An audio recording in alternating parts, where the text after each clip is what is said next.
Source coding theorem is the topic which we are going to study about. Outline of the topic: source coding theorem, need for, what are the algorithms.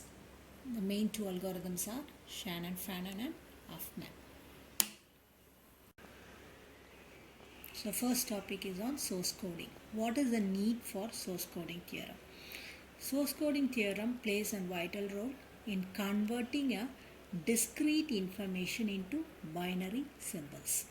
So source coding algorithm says of conversion of an output from DMS.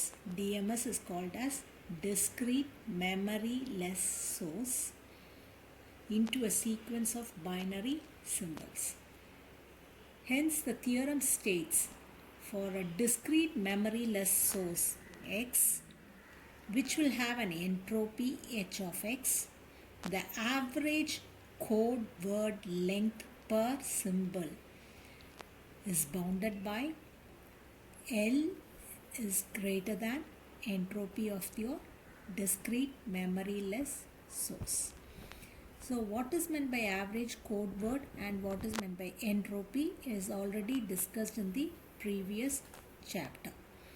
So the need for source coding algorithm is we can reduce the redundancy of the information from a source.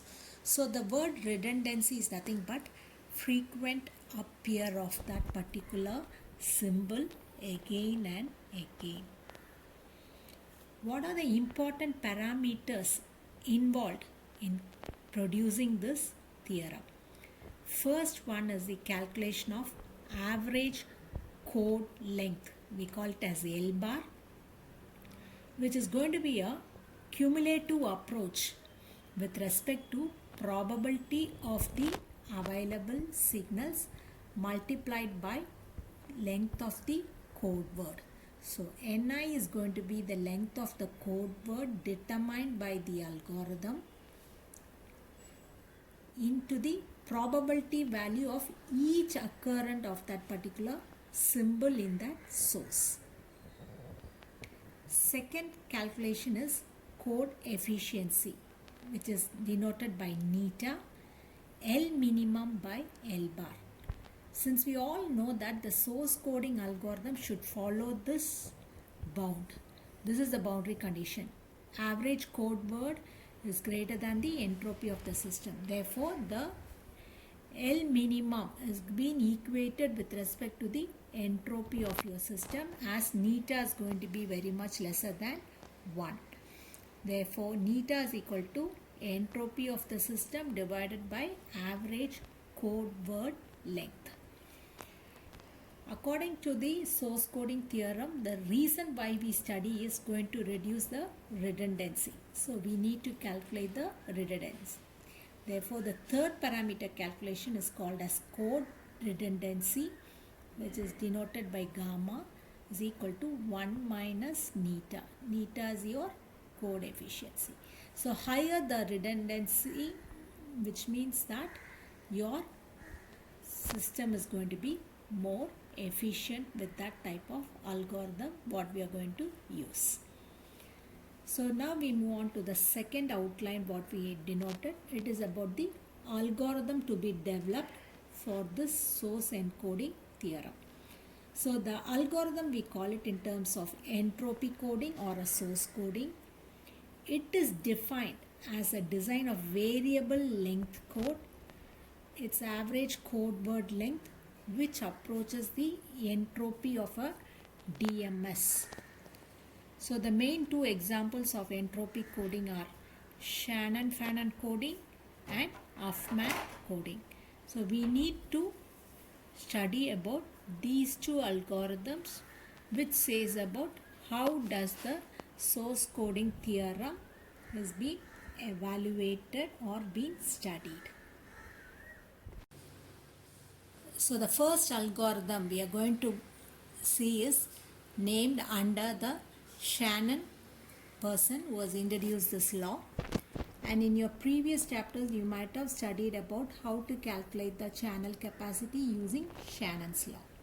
So we call this algorithm as Shannon-Fanon coding algorithm. So what is algorithm? You are going to obtain the best efficient code. So algorithm says about what are the pictorial steps or theoretical steps which says about how to proceed in calculating a binary value for a discrete memory source. So we have a DMS input, you need to get a binary output. So the DMS source is being represented with some probability values, and from that probability values we need to reduce and find out the codes for that particular DMS input.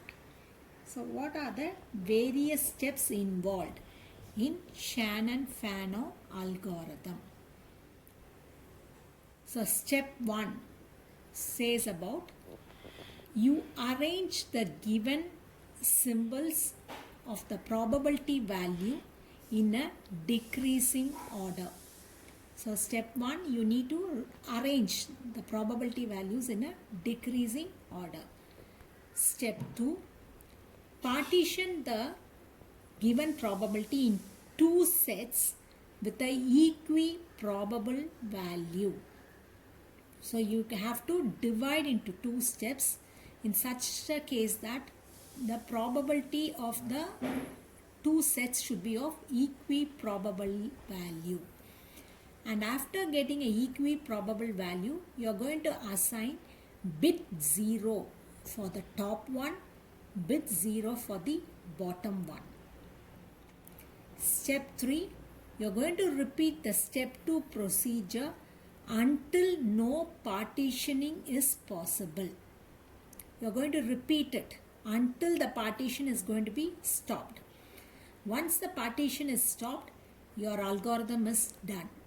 Step 4, we need to calculate the source encoding theorem parameters, average code length, entropy, efficiency and redundancy.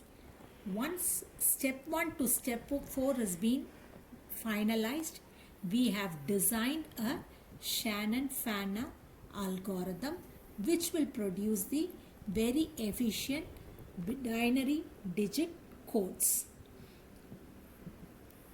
So let me show this algorithm by using an example. So the problem statement is given as: consider a DMS which has 5 symbols with the probabilities of 0.4, 0.16, 0.19, 0.15, 0.15. Now we need to construct a Shannon-Fano code for this DMS source, and you have to calculate the efficiency of the system. So how to do this Shannon-Fano code? We need to follow the algorithm steps for calculating the efficiency of the system. So try to draw a tabulation. So the first one represents how many sources are there. So there are totally 1, 2, 3, 4, 5. So x1, x2, x3, x4, x5. First step is going to be arrange the probabilities in a decreasing value. Here it is given as 0.4, 0.16 and 0.19. So you should rearrange the values. 0.4, 0.19, 0.16, 0.15, 0.15. So step 1 is complete. We have rearranged the probability values in a decreasing format. Now we move on to step 2 of the algorithm.